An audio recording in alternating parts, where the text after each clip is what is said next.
Hi there, Women in Transport listeners. It's nice to meet you. And my name's Judith. I'm a Transport Officer with the City of Edinburgh Council. I'm in the Active Travel and Sustainable Development Service, and I've been aware of women in transport since May this year. And we're really fortunate. Edinburgh Council is a member organisation, and it's really opening up ways for us to meet people with common interests to us. So Edinburgh is the second largest city by population in Scotland, and myself and 12 other colleagues are members of Women in Transport, and we've been invited to share a bit about what we do. It's a real compliment to be asked, and thank you so much for the invitation. So today I'm sitting down with Angela Voulgari, who's leading on the work around prevention of violence against women and girls. So we know each other well, and we thought just to sit down with a cup of tea just to learn from each other would be a great idea, and just to share it with all of you as well. So I'm part of the officer working group, and we're looking to better understand and tackle the issue locally in Edinburgh. And an opportunity came up to represent my service area of sustainable development on the working group, and I was delighted to step in and support Angela, especially as the group was being formed at the time as well. On the group, we've got colleagues from Police Scotland, Public Safety, Communications, Equality and Diversity, Higher Education, Strategy and Insight, and other colleagues of mine within Sustainable Development, such as our 20-minute neighbourhood team. I've learned so much being on the group, and I continue to learn all the time. I'm really pleased to be in the group and being able to develop the kind of relationship where I can ask questions, I can clarify my understanding, and I'm given the useful answers, reference to policy that I can go and find out more myself when there's gaps in my knowledge. And just feel it's great to work in this kind of environment where colleagues can be open about things that they're not experts on, and I really value this in my daily work. So without further ado, I'm just going to introduce Angela, who is the expert in the field here, many years of experience on working on issues relating to violence against women and girls. And let's get started. So thanks very much for joining me, Angela. Would you like to tell us a little bit about yourself and what you do?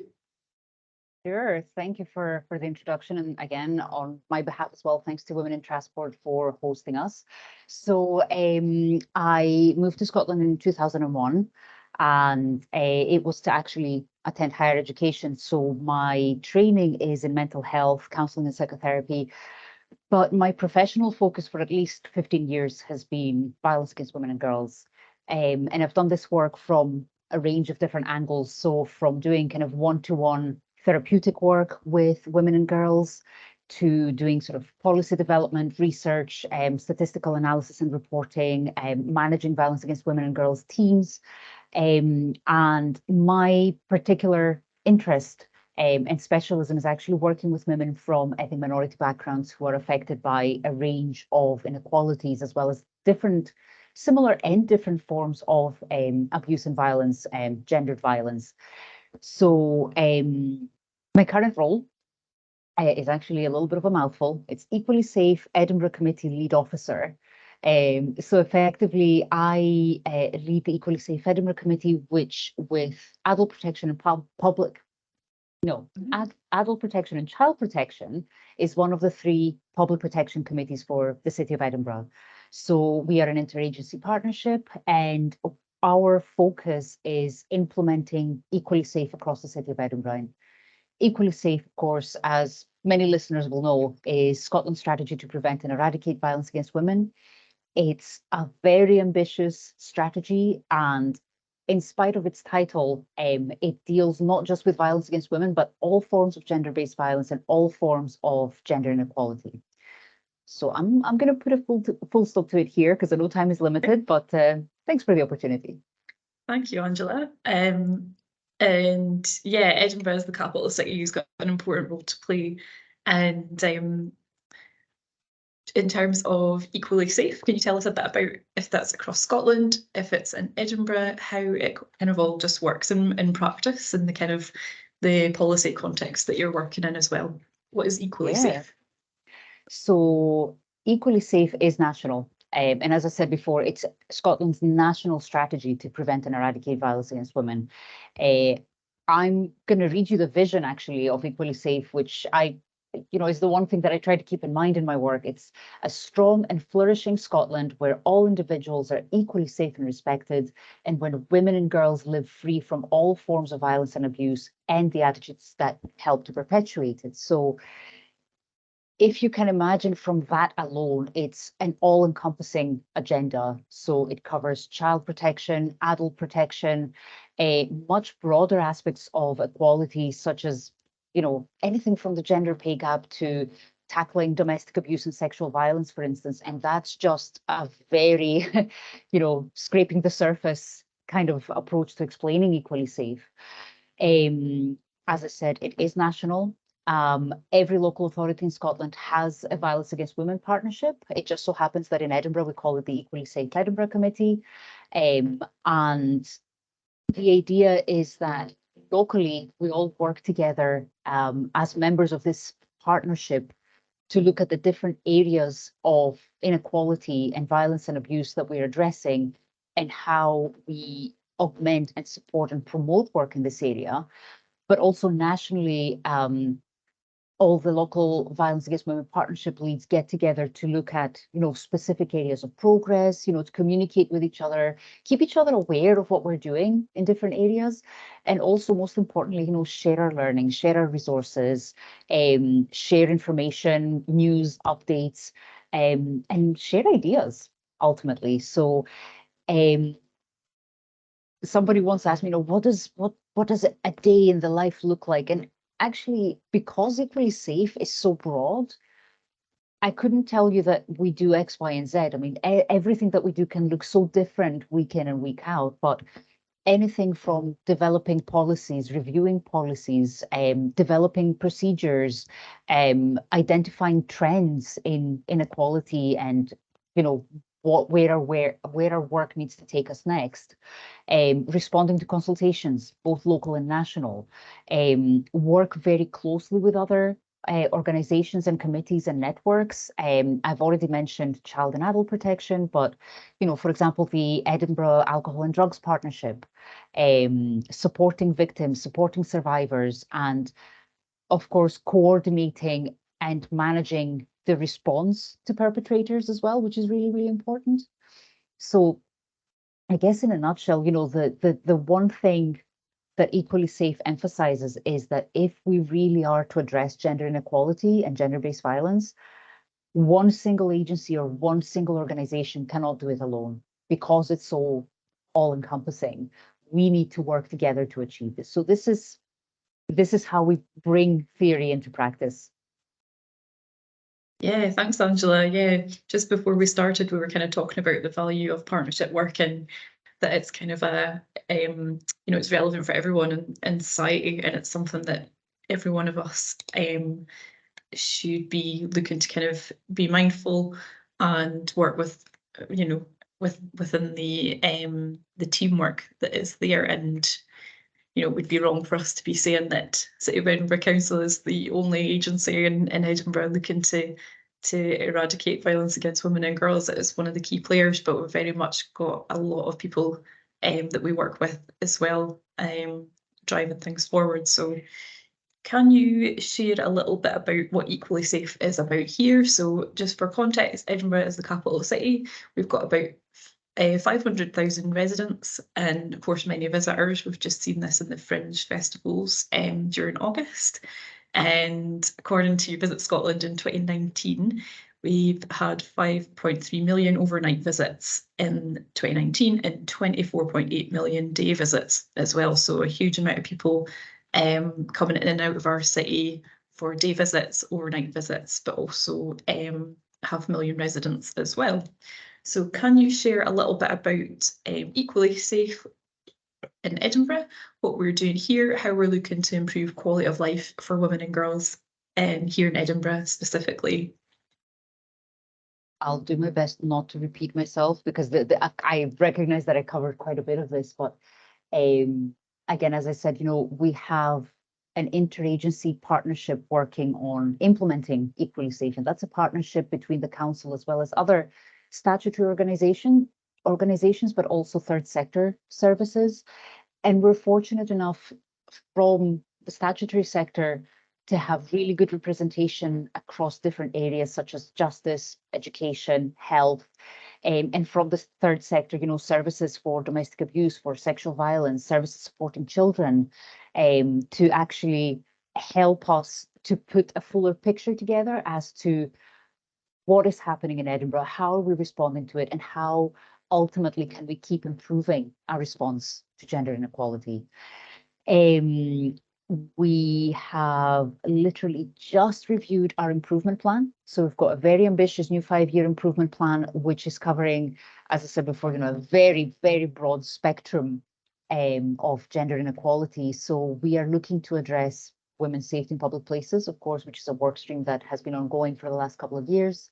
We're looking to explore further around how we can promote gender equality in education, in justice services, how we improve our data gathering and data reporting, because we want as accurate a picture as we can get.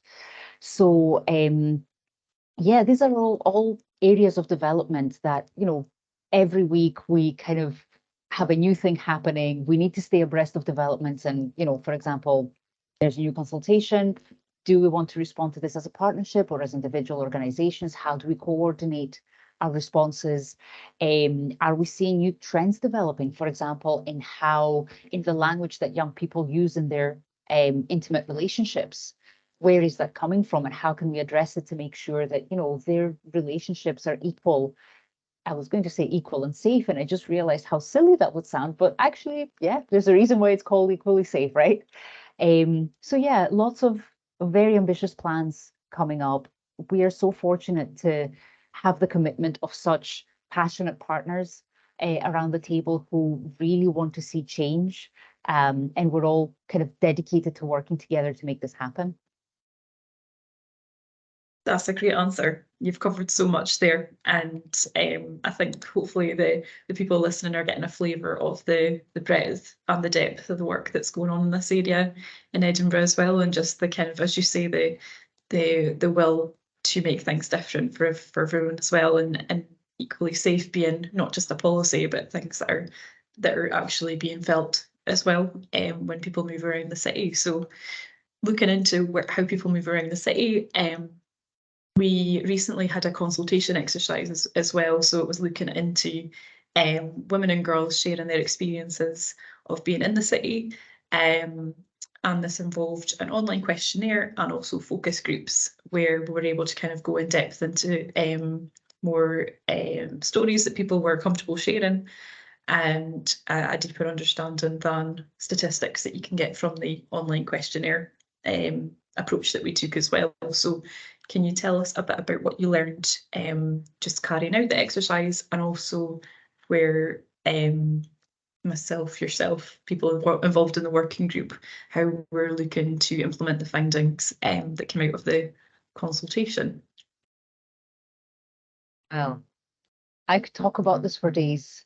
What was interesting in this consultation, I should mention that we actually did it twice. We did it over the summer in 2022 and over the winter in 2023, so kind of early in 2023. And we received a really good sort of 2,500 responses or thereabouts. And I know that, you know, anybody could say, oh, there's 500,000 people in Edinburgh, you know, 2,500 responses mean nothing. But actually, how consistent those responses were is really what we need to be focusing on. So I can tell you for a fact from that consultation, I wouldn't be doing justice to the women who responded if I didn't say that women have a real fear of their own safety when out and about.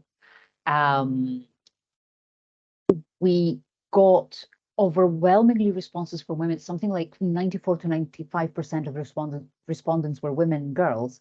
But we also had a few responses from men, because in fact the consultation was open to anyone over the age of 13. So I can tell you, for instance, that out of everyone that responded, a minimum of 43% of women stated that they felt uncomfortable walking out and about by themselves during both daylight and after dark hours. But if you look at how many women only felt unsafe after dark, that was well over 50%. So if you think about, that women are the majority of the population, we're 51% of the population, and half of us are scared to go out at night, that is a huge chunk of our population, actually. We found out some of the key elements that women told us made them feel safe or unsafe in particular areas.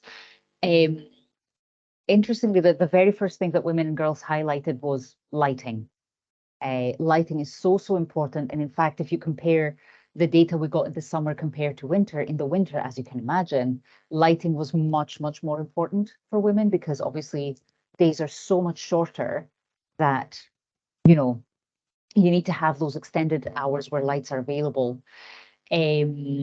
Other factors are things like, the general maintenance and upkeep of an area, how clean it is. But what is the real challenge for us, I suppose, is that some of the key factors that women identified as making them feel unsafe is the behavior of men and antisocial behavior by young people. So if we're looking at, design and planning features on the one hand and behavioral factors on the other, these were the two key elements that women pointed out. I mean, it's interesting because Edinburgh overall is a very safe place. And I say that from a perspective of someone who's lived in 3 different cities and traveled to many more.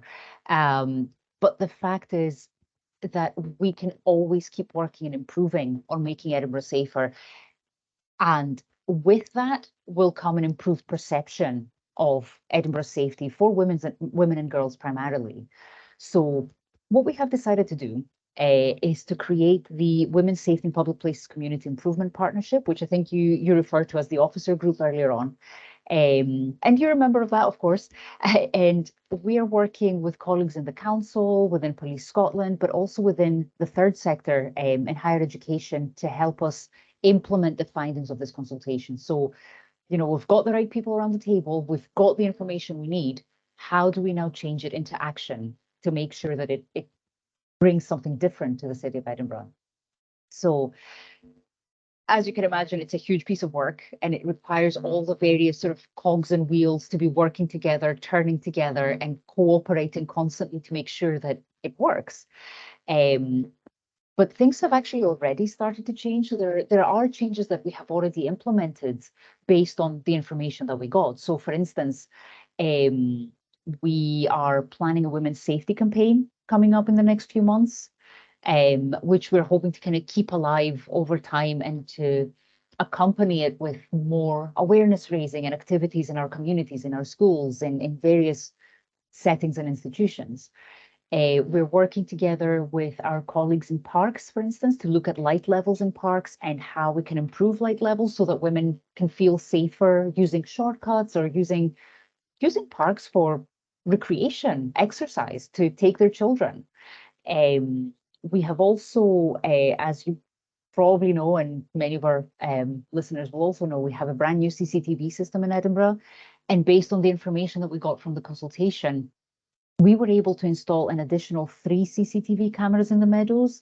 And the reason why the meadows was so important is because it's been an area of concern for women for years. I mean, it certainly was the one place I was told not to go back in 2001 when I first moved to Edinburgh. So we know there are concerns there. What can we do to improve them? More lighting, more CCTV coverage, and change is slow, but change is happening. It'll take time, but we will do it. We've got the information. Like I said, we've got the right people around the table, and we'll get there. Yeah, thank you for that. And from the consultation, was there anything that you found surprising? Maybe the volume of responses or the concentration of responses, or just in general people saying what you might expect, or was there anything there that you kind of took you by surprise? I think in a way, yes and no. It was a little bit disheartening to see that, unfortunately, over the decades, women's concerns have only changed marginally.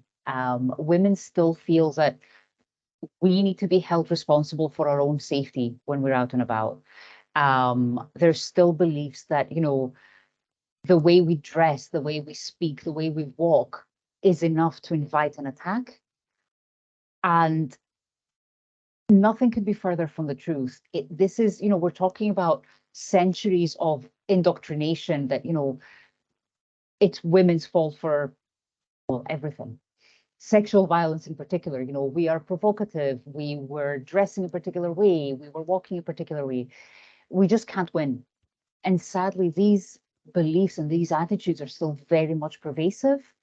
And what we really need to be doing is that the responsibility for violence against women, for sexual assault, for any kind of assault of this nature lies solely with the perpetrator. It's physically impossible in any way to provoke an attack when you're a victim trying to make your way home after work or after a night out or after going to the cinema or after picking up your kids from school. That's just unreasonable. And yet we have been indoctrinated to believe that this is the case. It's very unfortunate, but it's the belief that we've had for years.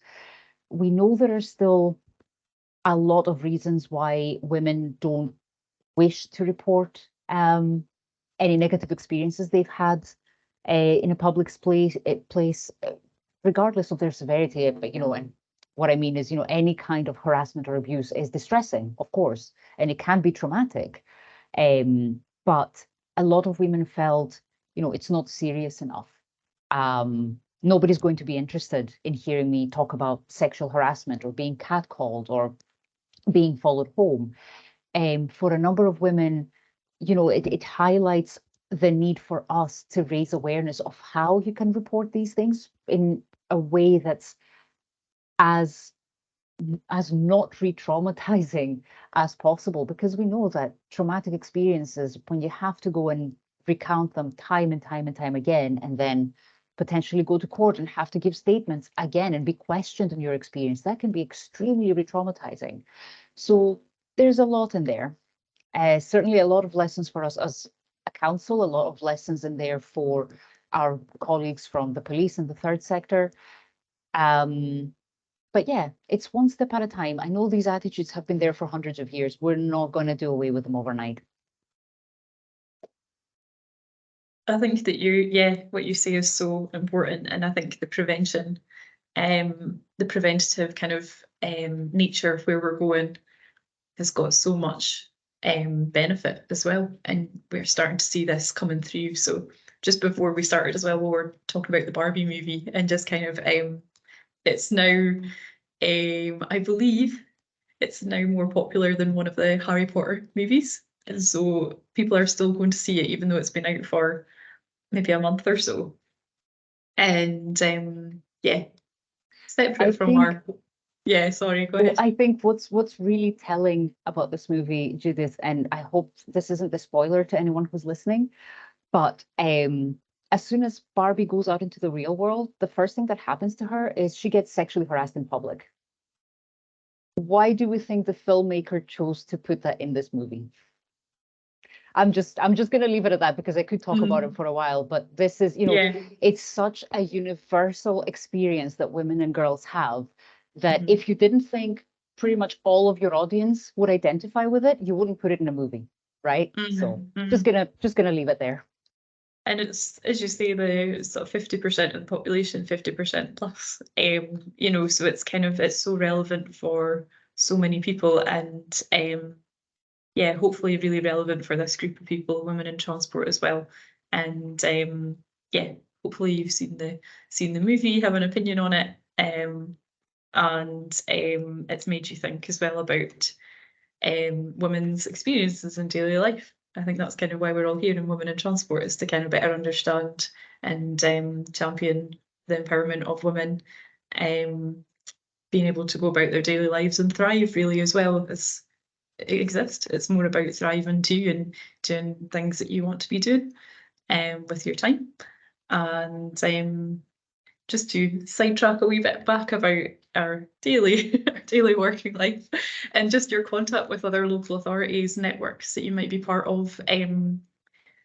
networks that we as the council are part of, and things that we can learn from each other, and how that looks like for you in your daily work. That would be great to hear a bit about that. Yeah, I mentioned very briefly earlier that there is a national network for all violence against women partnership leads to get together to discuss sort of progress updates, share ideas, resources, knowledge, and so on and so forth. So this is a network that's actually coordinated by the Improvement Service and COSLA, the Convention of Scottish Local Authorities. And we meet every couple of months, and there's always kind of very lively discussion and a very, very full agenda on what's going on around the country. So there's significant learning coming from this. We are regularly liaising with colleagues across Scotland because, let's say I'm preparing a policy on domestic abuse. I know that another local authority has just finished their domestic abuse policy. I can go up and say, hey, would you mind sharing, give me a sneak peek of your policy, and we can, we can find the common ground and make sure that we're all on the same page, kind of thing. So where this has been very useful, actually, specifically to this work, is because in the last couple of years, there's been a real kind of national prioritization of women's safety in public spaces. We know that Public Health Scotland's priority papers on violence against women and girls had an absolutely pivotal role in this. So what happened, I think it was March of 2022, Public Health Scotland published 6 priority papers on violence against women, and each addresses a specific priority area. And as you can imagine, priority number 1 is place. So the idea that the places where we live, where we grow up, our connections with our neighbours, our families, the space around us, how close we are to green space, public place, how close we are to nature, they all have a key role to play, both in our well-being, but also in how and whether we are safe as women. If we live in an area that is close to public transport, that has lots of green space, that, neighbors are all kind of collegiate and friendly with each other, women are more likely to be able to go out there, to travel more easily, to get jobs that suit their skills better. They're going to be more able to access local resources that they need, like schools for their children, or their daily food shopping, or, and again, it's not just, I'm realizing that my language becomes more and more gendered as I say these things, because of course men do these things too. And of course, not all women go out to do the shopping and take the kids to school. But overwhelmingly, if you look at how men and women use public space, there are significant differences there. And all of the networks and priorities that we have nationally are helping to kind of highlight this more and more with time. So yeah, the work that we're doing together is to ultimately, we've had Equally Safe for a number of years now. We know that it addresses gender inequality, and it addresses how this is a cause and consequence of violence against women and vice versa. So we really want to spread it out to as many areas of life as we can. So this is what we're doing nationally as a network with partners in the Scottish Government, as I said before, in COSLA, in the Improvement Service, and other local authorities. So yeah, we're pretty good at keeping each other informed. Yeah, it's great to have that kind of connection. So just recently, Fife Council had come along to one of our meetings. We've got a kind of subgroup of the women's safety in public places sort of officer working group is kind of how I was kind of calling it before. We've got a kind of subgroup looking at communications. So yeah, Fife Council had come along, let us know what they had done, the campaign that they had run, some of the analytics, some of the insights they had gathered from how effective it had been. So that kind of work's been really useful for us as we go to plan our own campaign. And it's just useful because it's similar themes maybe coming out from how women feel in public places, as as reported on in their consultation. So it's kind of although it's different people, it's similar issues that are maybe being raised in the consultation. So I always find it really useful to hear from other local authorities as well. So One of the things that unites us as well is the 16 days of activism. So this is something that I found just out about for the first time this time last year. So starts in November.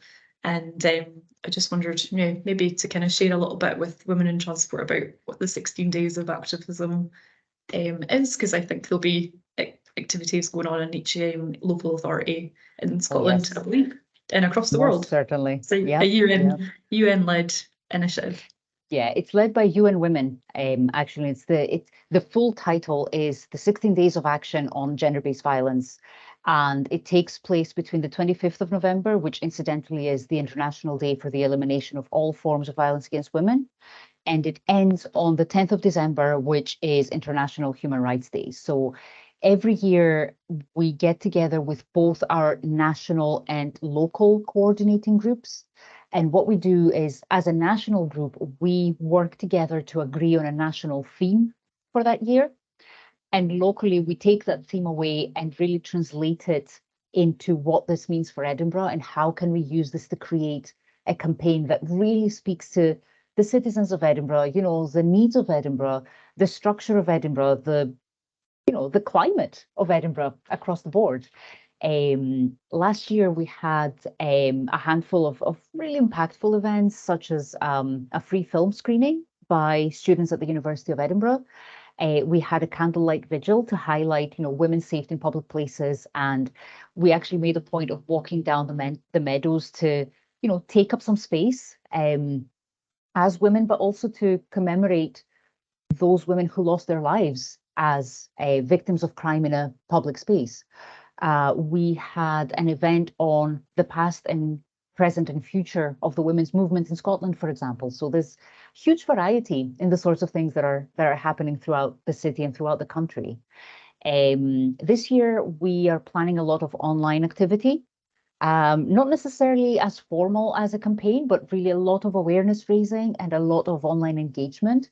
I'm not going to give you any spoilers, but if any of our listeners are interested, you can follow the council on Twitter, so Edinburgh_CC, or our official account at 16 Days Edinburgh, so 16 Days Edinburgh, and you'll be first to know.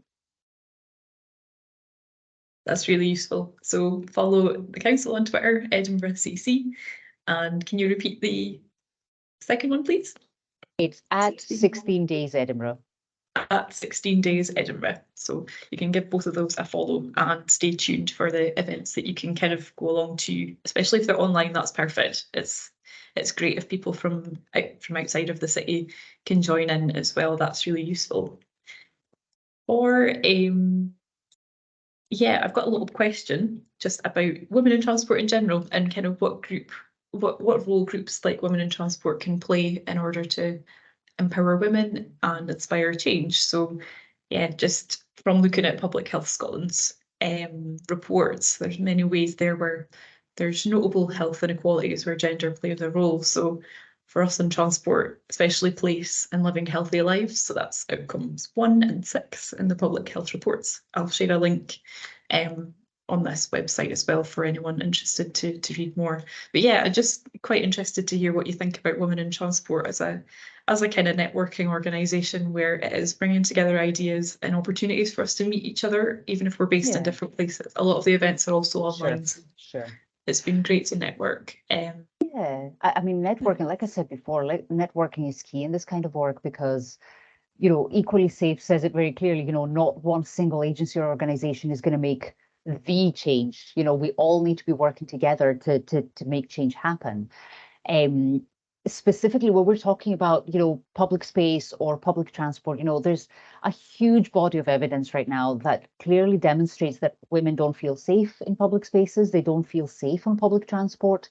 And we also know the growing body of evidence that shows that unequal access to those resources like public space and like safe public transport actually continues to perpetuate gender inequality. So, for instance, we know that women often give up employment opportunities because they're less likely to own a car than men. And also they don't feel safe enough given the public transport options that are open to them. So if the kind of bus or train or tram that you take to work, you don't feel safe on, you're going to have to pass up a much better paying job. So what that means is you're going to stay on a lower income, and that just keeps perpetuating gender inequality that way. We know that women experience harassment and abuse on public transport. They are most likely to experience this on streets, but public transport is actually on par as the second most likely place, together with parks. So first is streets, then it's parks and public transport. On the plus side of this, though, we also know that women are more likely to choose more sustainable forms of transport. So, for example, they're more likely to use a bus, to cycle, to walk. And yes, partly it's because, not all women can afford public transport tickets and fares, but generally women tend to be a lot more ecologically and environmentally conscious of the impact of their behavior. So there is hope there. And if that doesn't really give us the impetus to improve public safety and community safety and safety on public transport, what will? If the majority of the population are more ecologically conscious and environmentally conscious, it makes sense to make it safer for them to use those more environmentally friendly modes of transport, because we will improve the environment, we will improve living conditions for everyone. So what we would need to do, for example, I'm thinking, train people to become active bystanders. If you see a woman on a bus or a train being harassed, don't just stand there, do something. You don't have to interfere or intervene if it's not safe, but you could be getting in touch with British Transport Police, for instance. You could be reporting it anonymously, or you could be doing some kind of intervention that's safe, that gets the person out of danger. We can design public transport in ways that fits women's travel patterns, which are different from men's. So whereas men will make like one long journey a day or two long journeys a day, women are more likely to do sort of shorter journeys surrounding their local area. So how do we make this mode of transport more attractive, more appealing, more affordable for women? And of course, last but not least, we need to remember that women are not just passengers. Women are also, train conductors and bus drivers and taxi drivers, and they work in transport as well. And they also experience the same levels of harassment and abuse, if not more, as women who are passengers. So I think groups like Women in Transport, I think it's so key to have that networking capability, to know what different areas are doing, to be exchanging this knowledge, this information, learning. So important to stay abreast of, what are we learning through our work on a daily basis? What was here today that wasn't here yesterday? And how do we tackle it? How do we learn from it? So that was a very long-winded answer. I'm sorry, I'm going to stop. No, that was a great answer. I think that you've covered so much there as well. So in our service area, we're embedding the sustainable transport hierarchy. So we're walking, wheeling is first priority, then cycling, then public transport, and finally the private car. So I think for us, it's about getting the synergies there with what else is going on in our organisation. You're looking to improve women's safety in public places. For me, if we can engage with this policy area, then we're getting more people feeling safe to do, the behaviours that we're hoping to encourage people to adopt. So that is our priority. But I think there's a lot of common ground as well, and I think it's probably worth us saying as well that the options have to be there. So cycling and walking paths have to be there, obviously, for people to carry out that behaviour, but it's got to be in places that people feel safe and places that they want to go to. So we have in Edinburgh old railway line networks, which will be common in other places as well, but they aren't connecting, especially women, to where they need to go, and it's also only facilitating daytime travel, because unfortunately it is where antisocial behaviour can congregate when there's less natural surveillance. And less exit paths as well, which is really key for, actually having an exit route if you feel unsafe. So we know that those networks that exist at the moment aren't meeting people's needs day and night.